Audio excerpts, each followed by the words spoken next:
Halo Sobat Sankes, bersama dengan saya Mr. Kenko, dan video kali ini di Sankes Asia kita akan membahas apa itu dinamika masyarakat. Apakah kamu pernah mendengar apa itu dinamika masyarakat? Jadi dinamika masyarakat itu adalah sebuah bentuk pola interaksi antara manusia dengan manusia lain. Jadi segala sesuatu pada dasarnya adalah dinamika masyarakat. Seperti contohnya hubungannya antara kamu dengan keluarga kamu, hubungannya kamu dengan teman kamu, hubungannya kamu dengan gebetan atau mantan kamu, hubungan antara suatu kelompok dengan kelompok lain, itu semua dinamakan dinamika masyarakat. Jadi sebenarnya kita itu hidup di sebuah dinamika masyarakat yang sangat luas banget. Di dunia ini ada sekitar 7 miliar orang. Itu berarti kita hidup di dinamika masyarakat yang bermacam-macam. Nah, kemudian kita akan mengenal nih, ada sebuah istilah kalau aku menyebutnya sih orang yang buta dinamika. Jadi sebenarnya apa orang yang buta dinamika ini? Orang yang buta dinamika adalah orang yang nggak mengerti bagaimana cara menempatkan suatu. Dia itu nggak mengerti keadaan, dia tidak peka dengan sosial dan sekitarnya. Contohnya, saat kencan si cowok sudah pengen buru-buru jadian, dia itu sudah ingin langsung bisa mendapatkan si perempuan, padahal mereka berdua juga belum nyaman. Sudah melakukan aksi yang berlebihan, mulai menggandeng tangan si cewek, padahal hal itu malah membuat risih pihak perempuan. Yang lain contohnya yaitu ketidakpedulian terhadap temannya yang sedih, sakit, dan misal ada guru yang kesusahan, tidak peka untuk membantu.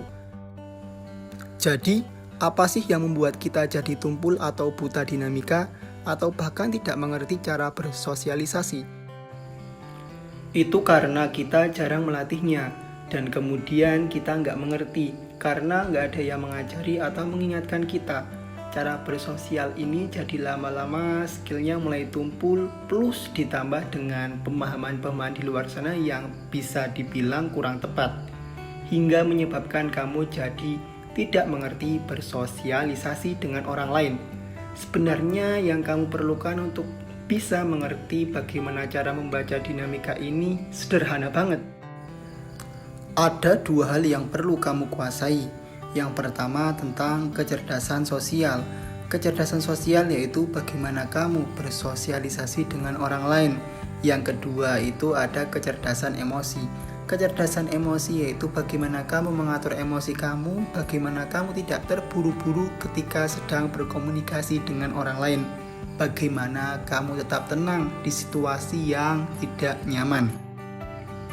Untuk selanjutnya, mari kita bahas manusia sebagai makhluk sosial. Jadi ada kaitannya antara makhluk sosial, tindakan sosial, mobilitas sosial, peranata sosial, dan dinamika sosial. Manusia merupakan makhluk sosial yang pastinya tidak lepas hubungannya dengan manusia satu dan manusia lainnya. Hal ini menimbulkan yang namanya tindakan sosial. Tindakan sosial ini bisa menimbulkan perpindahan atau pergeseran yang dinamakan yaitu mobilitas sosial.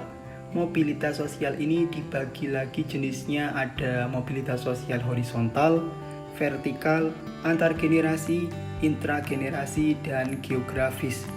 Mobilitas sosial horizontal adalah perpindahan status sosial atau seorang atau sekelompok orang dalam lapisan yang sama. Contoh, kepala sekolah dimutasi atau dipindahkan ke sekolah lain. Di sini kepala sekolah menempati jabatan yang sama. Sedangkan mobilitas sosial vertikal, perpindahan status sosial seorang atau kelompok bisa naik atau bisa turun. Contohnya, karyawan yang menghasilkan prestasi kemudian diangkat menjadi manajer. Contoh yang lain, seorang anak pengusaha produsen susu yang gagal meneruskan bisnis orang tua sehingga perusahaannya menjadi bangkrut. Selanjutnya yaitu mobilitas antar generasi. Mobilitas sosial juga bisa terjadi dalam konteks antar generasi. Bentuknya seperti ketika anak mencapai status lebih tinggi atau lebih rendah daripada leluhurnya atau orang tuanya. Contoh, bapaknya bupati, anaknya gubernur. Sedangkan mobilitas sosial intragenerasi yaitu mobilitas sosial yang berupa peralihan status atau kedudukan sosial terjadi dalam kedudukan yang sama.